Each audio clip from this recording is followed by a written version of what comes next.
Spring security. हमें पता है सिक्योरिटी इज मोस्ट इम्पॉर्टेंट। हमने जावा एप्लीकेशन तो बना दिया है लेकिन उसको सिक्योर नहीं किया है। ठीक है, तो कोई भी एग्जांपल देख लो या कोई भी एप्लीकेशन देख लो, वो सिक्योर्ड होती है। वैसे ही हमें हमारे क्रड एप्लीकेशन को सिक्योर्ड बनाना है, तो उसके लिए हम स्प्रिंग सिक्योरिटी यूज़ करेंगे। Okay, Spring Security is a framework that acts as a security guard for our Java application. Whenever a request comes to the application, Spring Security intercepts the request and asks two questions: Who are you and what do you want? सबसे पहले वो authenticate करेंगे and then authorities provide करेंगे उसको। Okay, कोई भी application ले लो, let's say example of Facebook. सबसे पहले तुम user name and password input करोगे, ठीक है, और वो रिक्वेस्ट जाएंगी सर्वर के पास। तो सबसे पहले तो उसको ऑथेंटिकेट करेंगे उसको, एंड देन तुमको अथॉरिटीज़ प्रोवाइड करेंगे कि तुम ये चीज़ें एक्सेस कर सकते हो। तुम्हारा रोल यूज़र होगा तो तुमको जो अथॉरिटीज़ होंगी वो तुम एक्सेस कर सकते हो। अगर एडमिन रोल होगा तो तुम्हारी अथॉरिटीज़ अलग रहेंगी। तो authentication and authorization. The main benefit of using Spring Security, it is powerful and highly customization as per the requirement। हम इसको कस्टमाइज भी कर सकते हैं। ठीक है, स्प्रिंग सिक्योरिटी को हम बहुत कुछ कस्टमाइज करेंगे। उसके अंदर हम बाय डिफ़ॉल्ट तो फॉर्म बेस्ड ऑथेंटिकेशन होता है, हम उसको बेसिक ऑथेंटिकेशन करेंगे एंड बाद में उसको JWT ऑथेंटिकेशन भी करेंगे। Okay, Spring Security is a powerful and customizable authentication and access control framework for Java application. It is a part of larger Spring framework and provides comprehensive security services for Java EE-based enterprise software applications. Spring Security is widely used to secure application against various security threats such as authentication, authorization, session management and more. तो जैसे बोला, सबसे पहले तो spring security authentication के लिए use होता है, फिर ऑथराइजेशन, सेशन मैनेजमेंट। ठीक है, कितने सेशन के लिए तुम्हारा वो ऑथेंटिकेट रहेगा, session management. Some key concept of in Spring Security. सबसे पहले ऑथेंटिकेट देख लेते हैं। Authentication, the process of verifying the identity of a user who is using the application. मैंने बता दिया कौन यूज़ कर रहा है एप्लीकेशन को, उसको आइडेंटिफाई करना। ठीक है, if the identity is known then only the user should be able to use the application. अगर आइडेंटिटी नोन है तभी वो एप्लीकेशन को यूज़ कर सकता, otherwise we should not permit the people to use the application. हम उसको unauthorized भेज देंगे। Spring Security supports various authentication mechanism including form based, LDAP, OAuth and more। By default जैसे अपन स्प्रिंग सिक्योरिटी की dependency add कर देंगे ना, वो फॉर्म बेस्ड ऑथेंटिकेशन यूज़ करता है। ओके, तो हम बाद में देखेंगे उसको ऑथेंटिकेशन चेंज भी करेंगे। Okay, authorization, the process of granting और denying access to specific resource based on the authenticated users role and permission. तो मैंने क्या बोला, सबसे पहले तो एक बार ऑथेंटिकेट हो गया तो उसको है ना बहुत सारे अथॉरिटीज़ रहेंगे कि ये चीज़ें वो एक्सेस कर सकता है। तो वो ये ऑथराइजेशन उसको प्रोसेस ऑफ ग्रांटिंग और denying access to specific resource based on the authenticated user, उसका रोल कौन सा है वो हिसाब से उसको अथॉरिटीज़ रहेंगी। नेक्स्ट स्टेप टू ऑथेंटिकेशन, ऐसा भी बोलेंगे। ऑथेंटिकेशन का next step authorization. The authorization is about giving the authority to the user to use the specific component of the application. Okay, filter, filter बहुत इंपॉर्टेंट है। Filter is an object that is invoke at the pre processing and post processing of a request, because we are already configure in project that filter runs before request going to the controller. Internal working देखेंगे ना, उसमें है ना detail में देखेंगे। बस एक चीज़ याद रख लो, रिक्वेस्ट और रिस्पॉन्स। क्लाइंट है सर्वर, क्लाइंट से रिक्वेस्ट जाती है, सर्वर के पास पहुँचती है, वो उन दोनों के पहले फिल्टर का काम होता है। फिल्टर वो रिक्वेस्ट को हैंडल करता है। सर्वर पे जाने के पहले फिल्टर ही उसको सब चीज़ करेंगे, ऑथेंटिकेट, ऑथराइजेशन, उसका एक पूरा फ्लो होता है, इंटरनल फ्लो, वो देखेंगे। एक चीज़ ये देख लो कि filter is an object that is invoke at the pre processing and post processing of a request. Request जैसे ही क्लाइंट से आएंगी तो सबसे पहले तो फिल्टर के पास आएंगी, सर्वर तक जाने के पहले फिल्टर के पास ही आ जाएंगी। Principal, the authenticated user. Spring security represents the authenticated user as a principal object. जो भी ऑथेंटिकेटेड यूजर है वो क्या है, principal object. Principal is a currently login user. Once the user is authenticated, the application remembers the user and store the information in the application context.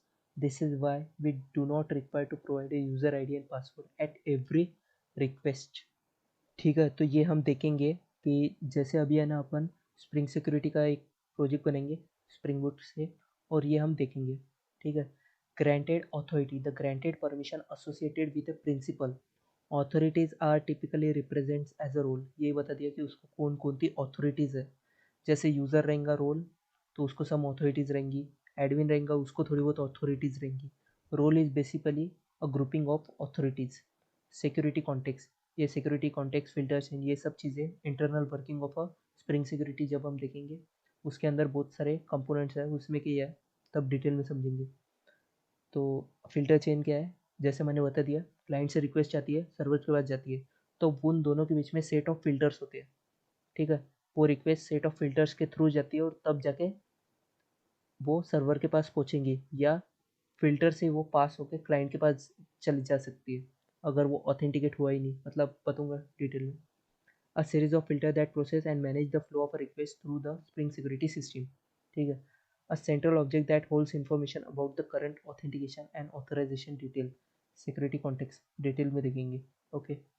तो ये देखो मैं क्या बना रहा हूँ अभी, एक सबसे पहले तो एक एक प्रोजेक्ट बनूंगा स्प्रिंग बूट से, स्प्रिंग सिक्योरिटी की डिपेंडेंसी ऐड करूंगा और फिर देखेंगे हम, ओके।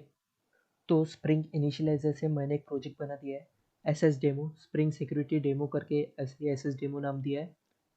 तो अगर आपको नहीं पता होगा स्प्रिंग इनिशियलाइजर से कैसे प्रोजेक्ट बनाते हैं, तो ये मैंने फर्स्ट चीज़ में बता दिया था, how to connect spring boot with MySQL using spring initializer. तो इसके अंदर स्प्रिंग सिक्योरिटी डिपेंडेंसी हम ये भी ऐड कर देंगे, इसके अंदर मैंने ऐड नहीं की थी, लेकिन मैंने ये देखो यहाँ पे स्प्रिंग सिक्योरिटी स्टार्टर सिक्योरिटी या डिपेंडेंसी ऐड कर दी है, ओके, ठीक है। तो बाकी तो मैं डिटेल में ये सब बता ही चुका हूँ। ये जो हमारा CRUD एप्लीकेशन है ना, इस पे अपन है ना स्प्रिंग सिक्योरिटी हैंडल करने वाले हैं, लेकिन अभी एग्जांपल के लिए स्प्रिंग सिक्योरिटी कैसे हैंडल कैसे करेंगे, पहले मैं एक डेमो स्प्रिंग सिक्योरिटी एप्लीकेशन में बताऊंगा and then we will use in CRUD application, okay. तो मैंने है ना क्या किया है, एक एस डेमो ऐड किया है और इसके अंदर स्प्रिंग सिक्योरिटी की dependency data, spring data JPS, spring web, ये सब तो है ही, माई एसक्यूएल, ठीक है। तो हम है ना एक कंट्रोलर बनेंगे, एग्जाम्पल कंट्रोलर, और मैंने इसको कुछ यहाँ पे सर्विसेज रिपोजिटरी कुछ नहीं बनाया, directly get mapping slash example ऐसा दे दिया मैंने इसको, और ये रिटर्न स्ट्रिंग करेंगे हेलो वर्ल्ड। ये हम अभी चेक करने वाले हमारे पोस्टमैन में, ओके। तो मैं क्या करता हूँ, मैं मेरे एप्लीकेशन को रन करता हूँ, ठीक है। तो मैं जाऊँगा एस एस डेमो के अंदर, ये हमारा एप्लीकेशन मेन फाइल, और इसको मैं राइट क्लिक करके रन करता हूँ, रन एज जावा और स्प्रिंग बूट एप्लीकेशन जो भी ऑप्शन रहेगा। तो मैं इसको रन कर देता हूँ। मैंने सिर्फ कंट्रोलर बनाया और कुछ भी नहीं, आपको समझाने के लिए सिर्फ इतना ही बनाया, ठीक है। ये देखो 8086 पोर्टल पे स्टार्ट हो गया हमारा, स्टार्ट हो गया एप्लीकेशन। तो हमारा क्या रहेगा 8086 लोकल होस्ट 8086 और एग्जाम्पल, ओके। वो गेट मैपिंग है, हमें गेट मैपिंग एंड हम सेंड करते हैं। यहाँ हम पहले पोस्टमैन पे चेक नहीं करेंगे इसको, हम इससे हम यहाँ पे ब्राउज़र पे चेक करेंगे, ओके, ठीक है। तो मैंने क्या किया है 8086 and slash example, okay, and मैं इसे एंटर करता हूँ। तो ये देखो मुझे लॉगिन पेज, इसने स्लैश एग्जाम्पल की जगह मुझे भेज दिया स्लैश लॉगिन की। अगर मैं लॉगिन करूँगा तभी मैं इसको एक्सेस कर सकता हूँ। तो शॉर्ट में बताऊँ तो हुआ क्या है कि जैसे स्प्रिंग सिक्योरिटी की डिपेंडेंसी मैं इधर ऐड कर देता हूँ ना, तो ऑल द एपीआईज वो प्रोटेक्टेड कर देता है, प्राइवेट कर देता है, ऑल द एपीआईज प्राइवेट कर देता है। अब मैं उसको एक्सेस नहीं कर सकता हूँ, हर एक एपीआई के लिए मुझे यूज़र नेम पासवर्ड देना पड़ेगा, तभी मैं उसको एक्सेस कर सकता हूँ। बाय डिफ़ॉल्ट यहाँ पे हमने कुछ इनिशियलाइज़ किया नहीं, सिर्फ स्प्रिंग सिक्योरिटी की डिपेंडेंसी ऐड कर दी है। तो by default user name user रहेगा और पासवर्ड हमें कंसोल में यहाँ पे दिया हुआ है, ठीक है। तो ये password end user name is user, तो मैं यहाँ पे user name is user and password is अभी हमने कॉपी किया है एंड देन साइन इन। तो हम जो स्लैश एग्जाम्पल है हमें हेलो वर्ल्ड दिख जाएंगे, ठीक है। तो आई थिंक इट्स क्लियर। तो वही बोला है मैंने कि अगर हमने स्प्रिंग सिक्योरिटी की डिपेंडेंसी ऐड नहीं की है तो हम पूरे एपीआई को एक्सेस कर सकते हैं, लेकिन जैसे ही हमने स्प्रिंग सिक्योरिटी की डिपेंडेंसी ऐड कर दी तो all APIs become private. So how to login, हम कैसे उसको लॉगिन करेंगे, हमें कंसोल में पासवर्ड दिया है और by default user name user होता है, तो उससे हम लॉगिन कर सकते हैं, या हम ये चीज़ें भी हम हमारे एप्लीकेशन डॉट प्रॉपर्टीज़ में सेव कर सकते हैं। ये देखो इधर करके बताता हूँ मैं, एंड जाएंगे एप्लीकेशन डॉट प्रॉपर्टीज़ में, रिसोर्सेज के अंदर, और यहाँ पे मैं पेस्ट कर देता हूँ Ctrl+S, एंड फिर से हमारे एप्लीकेशन को रन करता हूँ मैं, SS डेमो।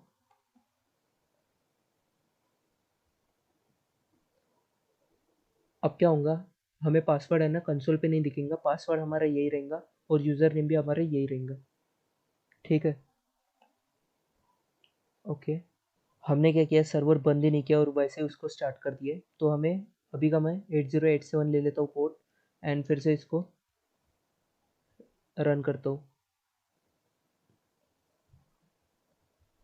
तो ये देखो टॉमकैट सर्वर 8087 पे स्टार्ट हो गया है और हमें कंसोल पे कोई यूज़र नेम पासवर्ड नहीं मिला है। तो हमारा क्या रहेगा, यूज़र 1234 एंड पास 1234, ये हमारा पासवर्ड रहेगा। ओके, तो अब हम है ना यहाँ पे जाएंगे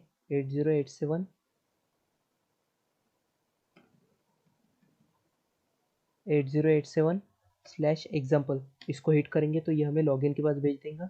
user name is user1234 and password is pass1234। Sign in करते हैं तो वो साइन इन हो जाएगा। ओके, हेलो वर्ल्ड आ गया है। तो आई थिंक इट्स क्लियर कि ये कैसे वर्क हो रहा है। तो हम रोल भी सेट कर सकते हैं, लेकिन हम ये सब डेटाबेस में करेंगे। जो भी करेंगे हम यहाँ पे भी ऐसा कर सकते हैं, इन मेमोरी यूज़र भी बना सकते हैं, डेटाबेस से ही करेंगे। हम जो भी काम करेंगे वो डेटाबेस से ही करेंगे, क्योंकि इन मेमोरी कोई स्टोर नहीं करता है। हम एप्लीकेशन में डेटाबेस यूज़ करेंगे ना, तो वो ही करेंगे हम। तो ये देखो spring security by default uses form based authentication. ये जो भी हमने ऑथेंटिकेशन किया है ना, फॉर्म बेस्ड ऑथेंटिकेशन है ना। वे कैन चेंज, और हम कस्टमाइज़ कर सकते हैं एज़ पर आवर नीड। हम एपीआईज बना रहे हैं तो फॉर्म बेस्ड ऑथेंटिकेशन हम यूज़ नहीं करेंगे, हमें चाहिए पोस्टमैन यूज़ करेंगे, हम वहाँ से हम पेस्ट करने वाले हैं। ठीक है, तो हम फॉर्म बेस्ड ऑथेंटिकेशन को बेसिक ऑथेंटिकेशन में भी कन्वर्ट कर सकते हैं, एंड फिर हम उसको JWT ऑथेंटिकेशन में भी कन्वर्ट कर सकते हैं। ठीक है, तो Spring Security by default supports font-based authentication mechanism. This means that when a user tries to access a protected resource, Spring Security will prompt them with a login form to provide their credential, username and password. Okay, this form-based authentication is often referred to as a username password authentication filter. तो ये तो समझ ही गया कि form based authentication mechanism है ये, और हमें ब्राउज़र से इसको एक्सेस करना पड़ता है। ठीक है ना, और by default form based authentication user name password authentication filter use करता है। जैसे मैंने बता दिया, क्लाइंट से रिक्वेस्ट जाती है, सर्वर के पास जाती है, लेकिन उन दोनों के बीच में फ़िल्टर रह जाता है। तो यहाँ पे कौन सा फ़िल्टर यूज़ हो रहा है, user name password authentication filter. Okay, form based authentication के केस में। ठीक है, हम बेसिक ऑथेंटिकेशन भी देखेंगे, वहाँ पे कोई अलग फ़िल्टर यूज़ होता है, फिर JWT देखेंगे और वहाँ पे फ़िल्टर देखेंगे क्या होता है। अभी मैं जैसे एक चीज़ बताता हूँ, हमने प्रिंसिपल देखा था, once the user is authenticated, जैसे यूज़र ऑथेंटिकेट हो गया, अभी जैसे यूज़र ऑथेंटिकेट हो गया है ना, तो मैं रिफ्रेश भी कर रहा हूँ ना, तब भी मुझे वो डिटेल्स जाके दे रहा है। मुझे है ना ये नहीं पूछ रहा है वो कि यूज़र नेम पासवर्ड फिर से डालूँ। यानी हो क्या रहा है यहाँ पे, कि एक बार मैंने लॉगिन कर दिया ना, तो वो स्टोर कर रहा है। Once the user is authenticated, एक बार ऑथेंटिकेट हो गया ना, तो application remembers the user and store the information in the application context में स्टोर कर देता है। This is why we do not require to provide a user ID and password at every request. ठीक है, ये फॉर्म बेस्ड ऑथेंटिकेशन केस में है, लेकिन बेसिक ऑथेंटिकेशन केस में क्या होता है, यूज़र नेम पासवर्ड हमें हर रिक्वेस्ट के लिए पास करना पड़ता है। तो ये उसका डिसएडवांटेजेस है बेसिक ऑथेंटिकेशन का। फॉर्म बेस्ड ऑथेंटिकेशन का क्या डिसएडवांटेज है, कि हम हमेशा ब्राउज़र से ही हम करने वाले, जो भी साइन इन करने वाले, है ना। यानी फॉर्म बेस्ड ऑथेंटिकेशन में हमें वो फॉर्म देता है ना, लेकिन हम तो एपीआई टेस्ट कर रहे हैं, तो हमें तो पोस्टमैन चाहिए ना। तो उसके लिए फॉर्म बेस्ड ऑथेंटिकेशन भी यूज़ नहीं करेंगे, और JWT में हमें हर time user name and password देना पड़ता है, तो ये उसका डिसएडवांटेज है। हम JWT यूज़ करेंगे, JWT के बहुत एडवांटेजेस है, वो स्टेटलेस मैकेनिज्म पे काम करता है, एंड JWT टोकन वो सब डिटेल में देखेंगे।